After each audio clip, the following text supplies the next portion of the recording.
नमस्कार, भारत की बात में मैं भारत कवि रत्न आप सभी का स्वागत करता हूं। साथियों, आज हम हैं दुर्गा पूजा के पंडाल में। पश्चिम बंगाल का प्रसिद्ध और पारंपरिक त्यौहार है दुर्गा पूजा।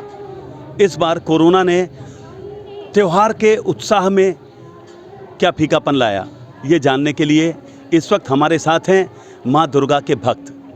सबसे पहले बात करते हैं रतन दत्ता से। रतन जी, आपका बहुत बहुत स्वागत है। धन्यवाद कवि रत्न जी। दुर्गा पूजा की बहुत बहुत शुभकामनाएं। आप ये बताइए कि इस बार दुर्गा पूजा का उत्साह कैसा है? जिस प्रांगण में हम लोग खड़े हैं बंगा संगा का है और ये 30th ईयर है हमारा दुर्गा पूजा का। मेरे साथ महामंत्री है, किनकर अधिकारी मोन्टू दा है और बाकी सब सदस्य हैं यहाँ के कमेटी के। हर साल की तरह इस साल भी हम जो भी गवर्नमेंट महाराष्ट्र शासन का और महानगर पालिका का, मीरा भाईंदर का और पुलिस प्रशासन का जो गाइडलाइंस है, रूल्स रेगुलेशन है, उसके तहत उन्होंने जो बोला है आप माँ का पूजा करो पर 4 फुट का मूर्ति होना चाहिए। आप देखिए जो मूर्ति है वो 4 फुट का है, नहीं तो अन्यथा यहाँ पर बहुत भव्य मूर्ति बनाया जाता है और कलकत्ता से मूर्तिकार आता है और वो मूर्ति करती है। इस बार मूर्तिकार जो शुभजीत दास जो है उन्होंने कलकत्ता से मूर्ति ये सब मंगाया है और मीरा भाईंदर शहर में 18 दुर्गा पूजा किया जाता था, पर इस बार कोरोना को देखते हुए 11 दुर्गा पूजा इस क्षेत्र में हो रहा है। मैं जानना चाहूँगा आपके यहाँ के कमेटी के सदस्यों से कि आप लोगों को पहले यहाँ पर बड़ा भव्य पंडाल लगता था, लेकिन इस बार तैयारियों में तो मुझे लगता है उत्साह कैसा रहा? उत्साह तो मन में तो है ही। सबसे पहले मेरे प्यारे सभी भारतवासियों को बंगा संघ की तरफ से दुर्गा उत्सव और नवरात्रि का हार्दिक स्वागत करते हैं और अभिनंदन करते हैं।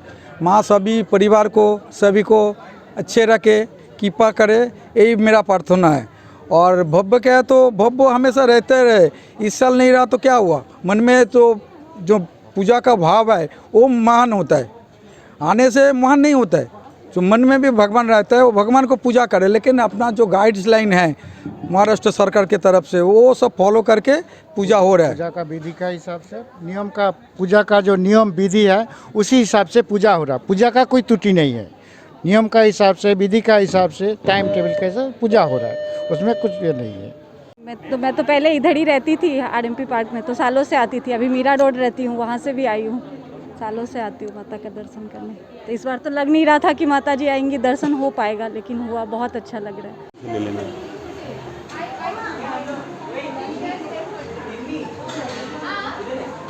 यही हैं माँ काली, बंगाल के प्रसिद्ध संत स्वामी रामकृष्ण परमहंस की आराध्य।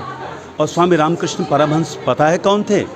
वो थे स्वामी विवेकानंद के गुरु। जी हाँ, जो मूर्ति पूजा के विरोधी थे, मगर उनके गुरु साक्षात साकार भक्ति के साकार रूप थे। तो आइए माँ काली के पुजारी जी से बात करते हैं कि इस बार भक्तों की संख्या में क्या वृद्धि हुई और क्या कमी रही। पंडित जी नमस्कार। पंडित जी ये बताइए कि इस बार माँ के भक्तों की भक्ति में तो वो सब रस आ रहा है क्या पहले की तरह?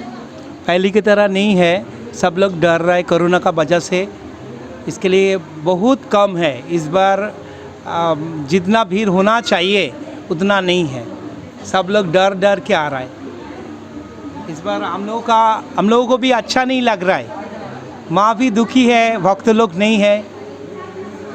इस बार माँ को वही प्रार्थना कर रहा है, जैसा एक कोरोना महामारी दूर हो जाएगा तो सबसे अच्छा होगा। माँ को पास यही विनती है। दुर्गा माई की जय, बोलो दुर्गा माई की जय, बोलो दुर्गा माई की जय। तो ये है माँ दुर्गा का दरबार, जहाँ कहते हैं हर मनोकामना पूर्ण होती है। हम भी माता से यही वरदान मांगते हैं, यही दुआ मांगते हैं कि हमारे देश से कोरोना यूँ समाप्त हो जाए जैसे हवा में से गर्मी या सर्दी एक झोंके में ही समाप्त हो जाती है। तो इसी के साथ भारत कवि रत्न को दीजिए आज्ञा और आप देखते रहिए भारत की बात। नमस्कार।